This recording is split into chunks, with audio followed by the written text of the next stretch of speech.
सिर्फ एक सवाल दोस्तों कि क्या भारत युद्ध में है? तो 10 नवंबर को दिल्ली में एक I-20 कार ब्लास्ट कर जाती है जिसमें 9 से ज्यादा लोगों की जान चली जाती है और कई लोग बुरी तरह से घायल हो जाते हैं। कई लोग इसे आतंकी हमला तो कई लोग इसे बीजेपी के इलेक्शन जीतने की, वोट चोरी छुपाने की और AQI से लोगों का ध्यान हटाने की साजिश बताते हैं। सोशल मीडिया पर लेफ्ट विंग और राइट विंग की जंग छिड़ जाती है। एक्सट्रीम लेफ्टिस्ट सरकार और इंटेलिजेंस पर सवाल उठाने लगते हैं। राइट विंग मुस्लिम्स के अगेंस्ट कम्युनल हेट फैलाना शुरू कर देते हैं। सोशल मीडिया पर मिस इन्फॉर्मेशन की बाढ़ आ जाती है और लोग अपनी मनगढ़ंत कहानियां सोशल मीडिया पर लोगों को परोसने लगते हैं। पर आखिर इसके पीछे की असली कहानी क्या है? क्या बम कहीं और लगाया जाना था, गलत जगह पर, अनचाही जगह पर वो बम ब्लास्ट हो गया? क्या उनके इरादे इससे भी खतरनाक थे? और क्या है अल-फलाह यूनिवर्सिटी का सच, वहाँ पर मिलने वाले टेररिस्ट का सच, और कैसे 2900 kg एक्सप्लोजिव एक इंडियन के घर में पाया जाता है?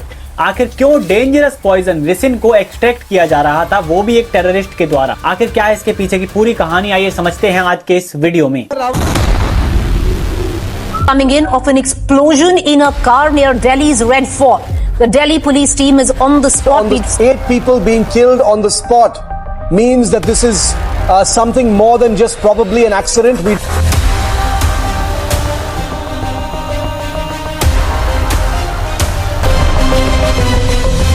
तो इस पूरी घटना की क्रोनोलॉजी में आपको शुरू से समझाता हूँ। 10 नवंबर 3:19 पर यह ब्लास्टेड I-20 गाड़ी सुनहरी मस्जिद पार्किंग लॉट पर जाकर खड़ी हो जाती है।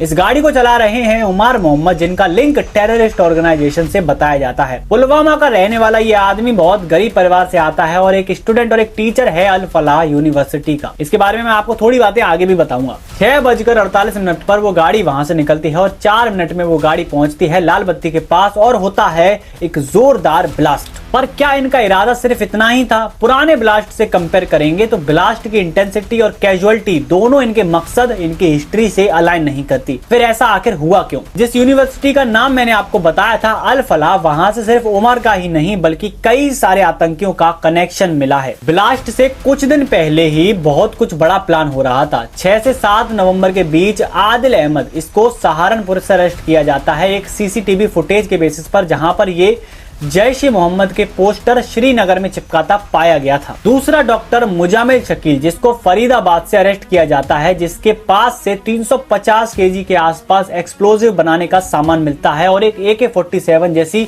राइफल मिलती है। तीसरी डॉक्टर शाहीन सईद, इनके पास से भी एक AK-47 रिकवर की जाती है और ये इंडिया में जैश-ए-मोहम्मद के लिए टेरर वुमेन विंग को रिक्रूट और रेडिकलाइज कर रही थी। लड़कियों का ब्रेन वॉश कर उनको आतंकवादी बनाने का काम किया जा रहा था। मुजामिल अहमद, आदिल अहमद, शाहीन सैयद, इन सब लोगों में एक चीज कॉमन है, वो ये है कि ये सारे लोग किसी ना किसी तरह से एसोसिएटेड हैं फरीदाबाद में मौजूद अल-फलाह यूनिवर्सिटी से। इसी यूनिवर्सिटी में असिस्टेंट प्रोफेसर के तौर पर काम करते थे मोहम्मद उमर, जो दिल्ली ब्लास्ट में प्राइम सस्पेक्ट हैं। गाड़ी के ब्लास्ट होने से पहले आखिरी वक्त पर गाड़ी में बैठे नजर आए हैं, उसको पार्क करते और चलाते नजर आए हैं। तो डेफिनेटली यहाँ पर सीधा सीधा कनेक्शन अल-फलाह यूनिवर्सिटी का, उमर मोहम्मद का और इन 3 टेररिस्ट का आपस में जरूर बनता है। तो क्या इनकी प्लानिंग सिर्फ इतनी ही सी थी? इनकी पूरी प्लानिंग जानकर शायद आपको हैरानी होगी और डर भी लगेगा। इंडिया पर अटैक करने के प्लान ये जनवरी से चालू थे और इनका मकसद सिर्फ एक धमाका नहीं बल्कि 26/11 के ब्लास्ट के डर को और हिस्ट्री को रिपीट करना था। जो ब्लास्ट इवेंचुअली हुआ है वो इनका टारगेट था ही नहीं बल्कि असली इरादा Lal Qila, India Gate, clubs, Gauri Shankar मंदिर, main railway station, shopping malls, जिन जगहों पर ज्यादा भीड़ रहती है उनको ब्लास्ट करना था। और इनका मेन टारगेट धार्मिक स्थल को टारगेट करना था और ज्यादा से ज्यादा लोगों को मारना था। धार्मिक जगहों को टारगेट करने का रीजन है ताकि देश में कम्युनल हेट फैलाया जा सके, देश के अंदर ही सिविल वॉर करवाई जा सके।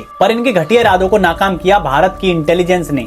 इसके बावजूद ब्लास्ट के बाद देश के प्रति नफरत फैलाने वाले एलिमेंट्स ने अपना काम शुरू कर दिया। इंटेलिजेंस से लेकर सरकार सबको गालियां देना शुरू कर दी। कहा कि जब ये हुआ तब इंटेलिजेंस सो रही थी क्या? अगर इंटेलिजेंस सो रही होती तो शायद आप और मैं चैन से नहीं सो रहे होते। अगर लाल किले के पास ये ब्लास्ट नहीं होता तो ये लोग मंदिर के प्रसाद में जहर मिलाने वाले थे। दिल्ली ब्लास्ट से एक दिन पहले गुजरात ATS ने एक डॉक्टर को पकड़ा जो ISIS से लिंक था और ये 2 और लोगों के साथ मिलकर एक ऐसा पॉइजन एक्सट्रैक्ट कर रहा था, जिसको सिर्फ एक बूंद चख लेने से इंसान की मौत हो सकती है। ये पॉइजन टेस्टलेस होता है, खाने में मिलने के बाद पता नहीं चलता, और इनका इरादा बहुत बड़ी तादाद में लोगों को जहर देकर मारना था। डॉक्टर अहमद मोइनुद्दीन चाइना से MBBS ग्रेजुएट है, जो कि कैस्टर सीड से रेसिन को एक्सट्रैक्ट कर रहा था। इसका प्लान था दिल्ली, अहमदाबाद और लखनऊ के पानी में इसको मिलाना और प्रसाद में मिलाकर लोगों की हत्या करना। पर जिसने इनके घटिया इरादों को नाकाम किया, जिसने लाखों लोगों की जिंदगी बचाई, वो थी इंडियन इंटेलिजेंस, ATS,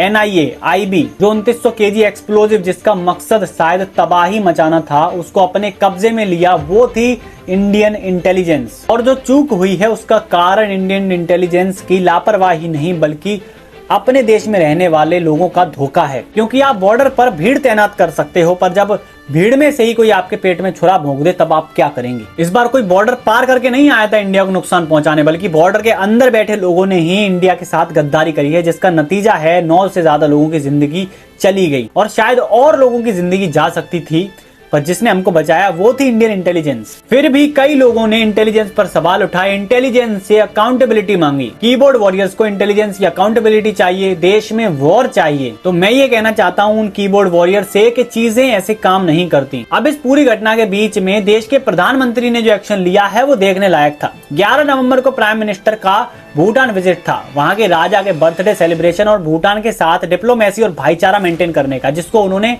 कैंसिल नहीं किया, बल्कि वहां पर जाकर उस सेलिब्रेशन का आनंद लिया। उसी दौरान ट्विटर पर आकर वोट भी मांगे। But as a prime minister उनकी ये जिम्मेदारी थी कि मौजूदा हालत पर यहाँ पर रहकर नजर डाली जाए, जनता से बात की जाए, मीडिया में आकर प्रेस कॉन्फ्रेंस की जाए, लोगों को बताया जाए कि आखिर आगे जाकर क्या प्रिकॉशन सरकार लेगी, जिससे इस तरह के हादसे नहीं होंगे। खास करके इस तरह के हादसे की जिम्मेदारी लें, ये माने कि कहीं ना कहीं ये गवर्नमेंट का एक फेलियर था, जो वो इस हादसे को नहीं रोक पाए। 2014 में जब लोगों ने सरकार बदली तो ये सोचकर बदली थी कि ये साल दर साल होने वाले आतंकवादी हमलों से हमें राहत मिल जाएगी। पर क्या हमें वो राहत मिली?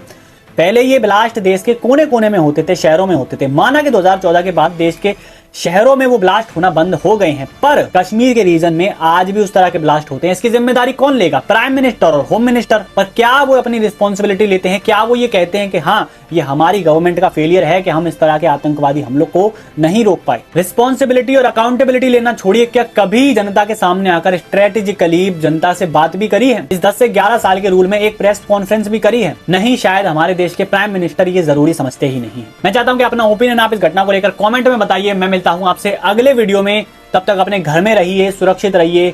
जय हिंद, जय भारत।